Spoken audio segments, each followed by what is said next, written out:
مرزا دعویٰ تو یہ کرتا ہے کہ میں امام بخاری کو مانتا ہوں، امام مسلم کو مانتا ہوں، اور صحیح بخاری اور صحیح مسلم پہ ہاتھ رکھ کے کہتا ہے کہ یہ ہے میرے امام یہ ہے امام بخاری امام مسلم، لیکن ان کے فتاوے کو نہیں مانتا۔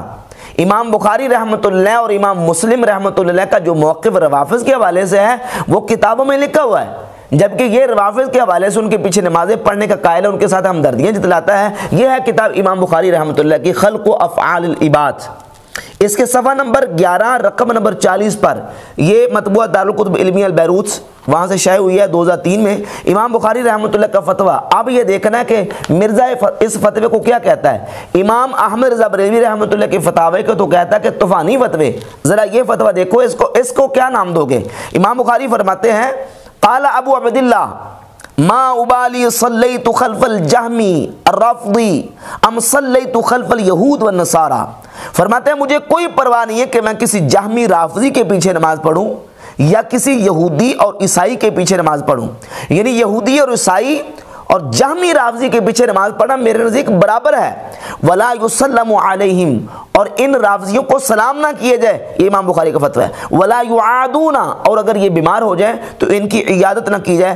ولا یناکحون، اور ان کے ساتھ نکاح نہ کیا جائے۔ ولا یشہدون، اور ان کے جنازوں میں حاضر نہ ہوا جائے۔ ولا توکل ذبائحہم، اور ان کا ذبیحہ نہ کھایا جائے۔ یہ ہے امام بخاری رحمۃ اللہ علیہ کا فتویٰ۔ اب مرزا اس کو کیا نام دے گا؟ کیا اس کو بھی کہے گا کہ یہ امام بخاری رحمۃ اللہ کا طوفانی فتویٰ ہے؟ اور دیگر ائمہ محدثین 300 سال کے اندر جو ہمارے اکابر اجلہ ائمہ محدثین اور اسلاف گزرے ہیں، جن میں سے ائمہ اربعہ بالخصوص امام اعظم ابو حنیفہ، امام شافعی، امام مالک اور امام احمد بن حنبل رحمۃ اللہ تعالی علیہم، یہ تمام کے تمام ائمہ جب وہ روافض کے پیچھے نماز پڑھنے کو جائز قرار نہیں دیتے۔ یہ کتاب ہے تفسیر ابن کثیر، حافظ ابن کثیر کی سورۃ الفتح کی آیت نمبر 29 کے تحت حافظ ابن کثیر لکھتے ہیں، اور وہ آیت کے کلمات یہ ہیں لیغیظ بہم الکفار، تاکہ اللہ تعالیٰ کافروں کو ان صحابہ کے ذریعے غیظ دلائے۔ فرماتے ہیں کہ ومن هذه الآیہ انتزع الامام مالک رحمہ اللہ فی روایت عنہ بتکفیر الروافض۔ ابن کثیر نقل کرتے ہیں کہ امام مالک رحمۃ اللہ علیہ نے اس آیت سے روافض کی تکفیر نکالی ہے۔ الذین یبغضون صحابہ، وہ روافض جو حضور کے صحابہ سے بغض اور عداوت رکھتے ہیں۔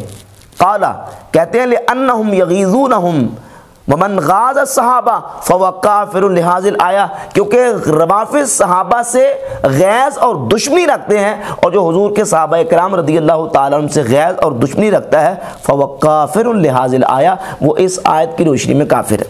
یہ حافظ ابن کثیر نقل کر رہے ہیں امام مالک رحمۃ اللہ، اور تاریخ جناب بغداد میں یہ روایت موجود ہے، اور امام قرطبی رحمۃ اللہ اپنی کتاب تفسیر الجامع الاحکام میں، جس کو تفسیر قرطبی کہتے ہیں، اسی آیت کے تحت لکھے ہیں، اور امام مالک رحمۃ اللہ کا قول نقل کرنے کے بعد کہتے ہیں فمن نقص واحدا منہم او طعن علیہ فی روایتہ فقد رد اللہ رب العالمین وابطل شرائع المسلمین، کہتے ہیں جس نے حضور کے صحابہ میں سے کسی صحابی کی تنقیص کی یا ان پر طعن کیا، اس نے اللہ رب العالمین پر رد کیا، اور اس نے اسلامی مسلمانوں کی شریعت کو باطل قرار دیا۔ اور یہی امام مالک رحمۃ اللہ اور امام شافعی دونوں کا قول امام ابن الجوزی نے اپنی کتاب زاد المسیر میں سورۃ الفتح کی آیت نمبر 29 کے تحت نقل کیا، اور اس کے علاوہ دیگر محدثین نے بھی ان اقوال کو ذکر کیا۔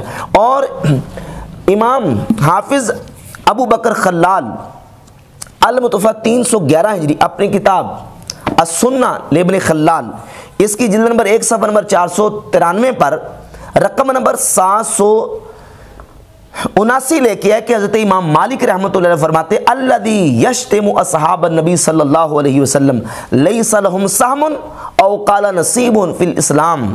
امام مالک فرماتے ہیں جو حضور کے صحابہ میں سے کسی صحابی پر تان کرتا ہے اور صحابہ اکرام کو سب و شتم کرتا ہے، فرماتے ہیں لیس لهم سهم اور قال نصیب فی الاسلام کہ اس کا اسلام میں کوئی حصہ نہیں ہے اور اس کا اسلام میں کوئی کسی قسم کا بھی حصہ اور سہم نہیں ہے۔ اور اسی کتاب کے صفحہ نمبر 493 کے رقم نمبر 782 پر امام احمد بن حنبل رحمۃ اللہ کا یہ فتویٰ موجود ہے۔ وہ کہتے ہیں ما اراہ علی الاسلام، جو حضور کے صحابہ پر شتم کرتا ہے اور ان کو گالی گلوچ کرتا ہے، ان کی گستاخی کرتا ہے، میں اس کو اسلام پر نہیں سمجھتا۔ امام مالک، امام شافعی، امام احمد بن حنبل اور امام اعظم ابو حنیفہ نعمان بن ثابت رضی اللہ تعالیٰ عنہ کا بھی یہی موقف ہے۔ یہ ہے شرح اصول اعتقاد اہل سنت امام لالکائی کی اس میں، اور یہ علامہ استوائی نیساپوری المتوفہ 432 ہجری کی کتاب کتاب الاعتقاد، اس کے صفحہ نمبر 197 پر امام اعظم ابو حنیفہ رحمۃ اللہ کا موقف بھی یہی ہے کہ وہ روافض کے پیچھے نماز پڑھنے کو جائز قرار نہیں دیتے۔